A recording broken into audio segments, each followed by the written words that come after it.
नमस्कार दोस्तों, मैं हूं गौरव शर्मा।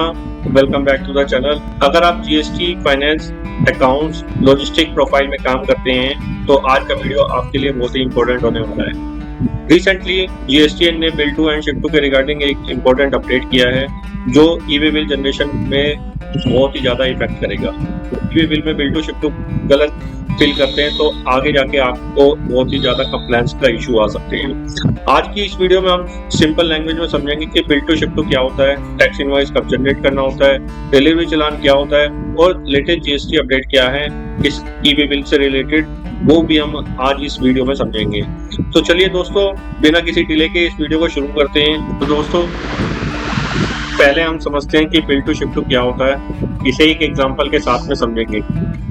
तो देखो, आपके सामने एक स्क्रीन है जिसमें बिल टू और शिप टू को कैसे समझा जा सकता है, मैं आपको बताता हूँ। मान लीजिए कि ए लिमिटेड ने बी लिमिटेड मुंबई ब्रांच को बिल रेज किया, बट बी लिमिटेड की शिप टू लोकेशन हुआ बेंगलोर ब्रांच। तो यहाँ पे बिल टू और शिप टू दोनों डिफरेंट हैं। तो इस कंडीशन में हमें क्या करना होगा कि बिल टू रेज होगा बी लिमिटेड को, बट शिप टू रेज होगा बेंगलोर ब्रांच को। तो इससे क्या पता लगता है कि गुड्स, फिजिकली गुड्स जो शिप हुए हैं वो बेंगलोर ब्रांच में हुए हैं और जो बिल रेज हुआ है, टैक्स इनवॉइस जो रेज हुआ है वो मुंबई ब्रांच को रेज हुआ है। इससे ये आइडेंटिफाई होगा कि अगर हमें गुड्स का मूवमेंट देखना हो तो गुड्स का मूवमेंट कहाँ पर फिजिकल गुड्स मूवमेंट हुए हैं तो वो बेंगलोर ब्रांच में हुए हैं। इससे ये आइडेंटिफाई भी हो गया कि टैक्स इनवॉइस जो रेज हुआ वो मुंबई ब्रांच को हुआ। तो यानी कि यहाँ पर बिल टू और शिप टू दोनों डिफरेंट हैं। इस कंडीशन में हमें क्या करना होगा कि जो शिप टू जीएसटीएन है वो शिप टू जीएसटीएन में सी लिमिटेड का बेंगलोर ब्रांच का शिप टू जीएसटीएन आएगा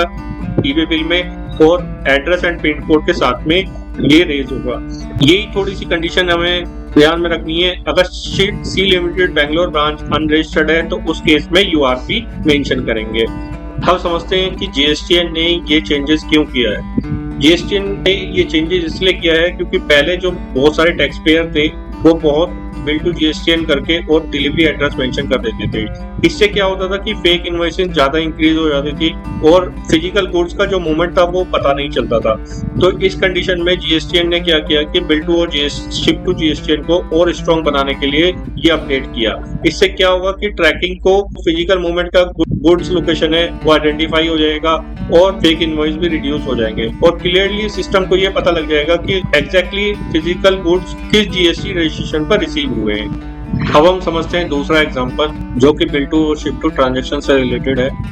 दी हुई स्क्रीन में आप देख सकते हैं कि ए लिमिटेड दिल्ली से बिलोंग करता है और डी लिमिटेड हैदराबाद डिस्ट्रीब्यूटर है और आर लिमिटेड चेन्नई से बिलोंग करता है। तो इस कंडीशन में क्या हुआ कि ए लिमिटेड दिल्ली ने गुड्स डिलीवर किए हैदराबाद डिस्ट्रीब्यूटर को, but Hyderabad distributor D limited कहता है कि आप मेरे वेयर हाउस में मटेरियल मत सेंड कीजिए, आप मेरे डायरेक्ट कस्टमर को सेंड कर दीजिए।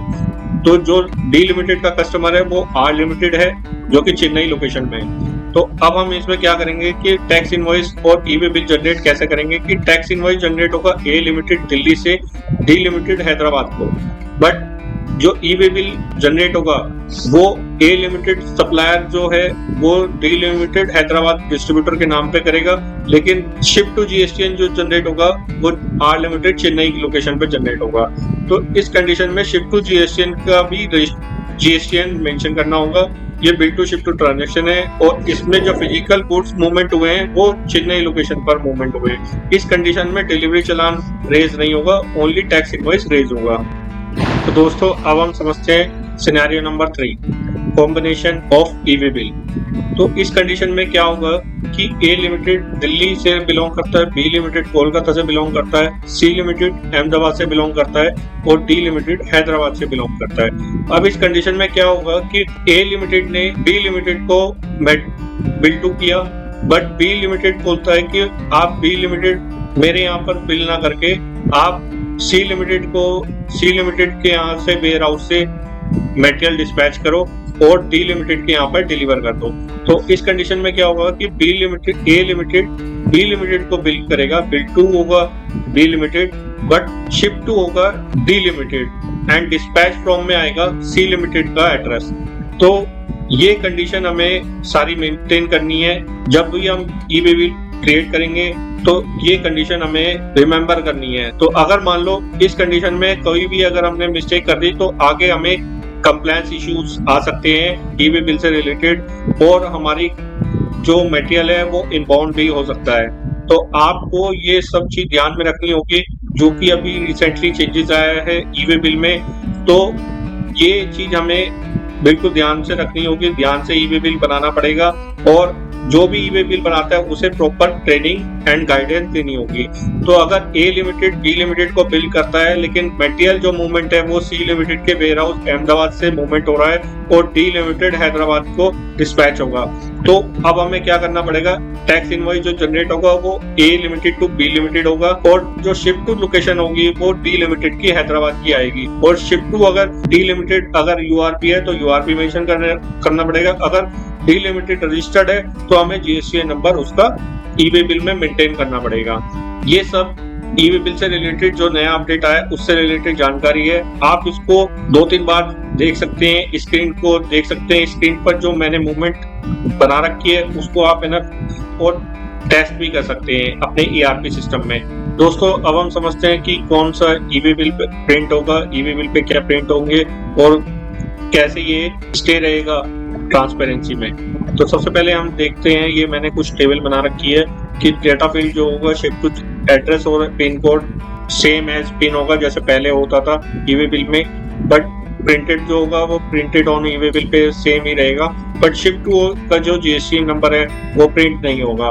तो जब भी आप ई वे बिल बना रहे हो तो ये मैंडेटरी जरूर देखें कि ई वे बिल पे शिफ्ट टू जीएसटी का प्रिंट हो रहा है या नहीं हो रहा है। अगर नहीं हो रहा तो बहुत बढ़िया बात है, अगर हो रहा है तो ये आपको रिमूव कराना होगा अपने ईआरपी सिस्टम में। और officer can view the shift to GST number so tracking the physical goods movement. तो शिफ्ट टू ट्रेड नेम में इसमें क्या होगा, ये भी नेम नहीं देना है, आपने नेम नहीं देना है, केवल एड्रेस और पिन कोड में सेम ही रहेगा, address and pin code visible होगा ई वे बिल प्रिंट आउट में। लेकिन अगर आपने जीएसटी नंबर उसमें मेंशन किया तो जीएसटी नंबर नॉट अलाउड है प्रिंट आउट के टाइम पर। और ऑफिसर ही व्यू कर सकता है शिफ्ट टू जीएसटी को tracking for the physical movement, कि एक्चुअल में फिजिकल मूवमेंट किस जीएसटी नंबर पर मूवमेंट हुई है। तो ये सब चीज ध्यान में रखनी है। अगर आपने ये चीज नहीं देखी है तो आप मेरे डिस्क्रिप्शन लिंक में मैं आप मेंशन कर दूंगा, आप उसे रीड कर सकते हैं, गो थ्रू कर सकते हैं, और ई वे बिल की जो प्रॉपर गाइडेंस है वो आप ईआरपी सिस्टम में मेंटेन कर सकते हैं। तो दोस्तों अब आप स्क्रीन पर देख रहे होंगे कि कुछ एपीआई एरर कोड्स दिए हुए हैं जो जीएसटीएन ने पहले ही डिफाइन कर दिए हैं कि अगर कोई शिफ्ट टू जीएसटीएन मिसिंग करता है और ईआरपी और जीएसपी में एएसपी में आईआरपी में जो भी मिसिंग करता है, आप करेक्टली फिल नहीं कर रहे हैं तो उस कंडीशन में ये आपको एरर रिसीव होंगे। तो एरर कोड इसमें मेंशन है, जैसे 608 अगर इस एरर कोड आ रहा है तो इस कंडीशन में क्या होगा कि शिफ्ट टू जीएसटी मिसिंग है in shift to combination transaction में 616 मिसिंग।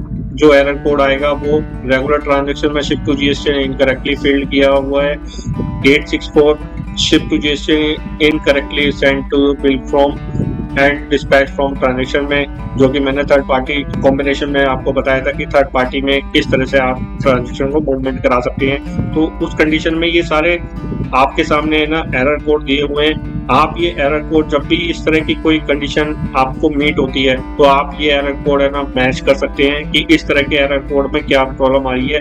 अगर शिफ्ट टू जीएसटी मिसिंग है तो 5002 का एरर कोड आएगा तो आप इसको ठीक कर सकते हैं जीएसटी में, ईआरपी सिस्टम में और एसएपी सिस्टम में और आईआरपी सिस्टम में, जो भी आप सिस्टम यूज करते हैं ई वे बिल बनाने के लिए, तो आप उसमें ये फ्लो सही कर सकते हैं। तो दोस्तों आज हमने समझा bill regular transaction, bill to shift to transaction, combination transaction, third party transaction के बारे में जो रिसेंटली जीएसटी में अपडेट आया है उससे रिलेटेड क्या इम्पैक्ट आएंगे जीएसटी में और कैसे इसको अपडेट करना है अपने ईआरपी सिस्टम में और SAP system, GSP and IRP system में, और ये कैसे वैलिडेट करना है ई वे बिल प्रिंट आउट के टाइम पर। तो ये सभी चीजें आज हमने सीखी। अगर आपको ये वीडियो हेल्पफुल लगी हो और यूजफुल लगी हो तो आप मेरे वीडियो को लाइक कीजिए, अपने कलीग के साथ में शेयर कीजिए और सब्सक्राइब करना ना भूलिए। इससे क्या है कि मैं मोटिवेट होता हूँ अपनी नेक्स्ट वीडियो को बनाने में, और आपके सपोर्ट से ही मैं आगे की वीडियो बना पाता हूँ। Thank you so much for guys.